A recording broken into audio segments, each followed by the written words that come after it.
మీనా వాళ్ళ అమ్మైతే రోహిణిని అడుగుతూ ఉంటుంది. "నువ్వెప్పుడు బయలుదేరుతావమ్మా" అనేది అడుగుతూ ఉంటుంది. "ఎక్కడికి ఆంటీ" అని అంటే, "ఆషాఢం కదా, నువ్వు కూడా పుట్టింటికి వెళ్ళాలి కదా" అనేది అడుగుతూ ఉంటుంది. వాళ్ళ అమ్మ వాళ్ళ ఇల్లు మలేషియాలో ఉంది. వాళ్ళకి అక్కడ అలాంటి ఆచారాలు ఏం లేవు. అందుకు తను అలాంటి ఆచారాలు ఏం పాటించక్కర్లేదు.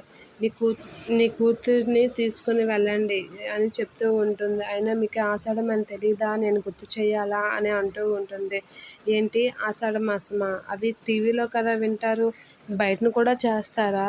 ఆషాఢ మాసం అయితే అత్తింటికెళ్ళి బూచోడులాగా వెళ్తారు మొగుళ్ళు, అదే కదా, అది బయట కూడా పాటిస్తారా అని అంటూ ఉంటుంది. ఇక మీనా అక్కడికి వచ్చి, నేను ఆషాఢంకి వెళ్ళను అనేది అంటూ ఉంటుంది.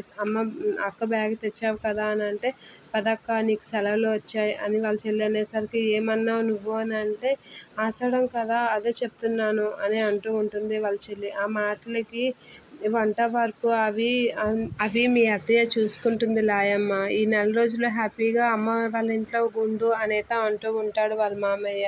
అవును, మీరు లేనన్నాళ్ళు ఇది లేనన్నాళ్ళు ఎవరుండరు, నా కిందేటి 14 పని మనుషులు పెట్టారా ఏంటి అని అడుగుతూ ఉంటుంది. ఆ మాటలకి, నువ్వు పెట్టిన టార్చర్ భరించలేక పని మనిషి నన్ను పనిలో తీసేయండి మొర్రోమని నన్ను బ్రతిమలాడుకుంది, నువ్వు అప్పుడే మర్చిపోయావా అని ప్రభావతితో వాళ్ళ ఆయనతో అంటూ ఉంటాడు.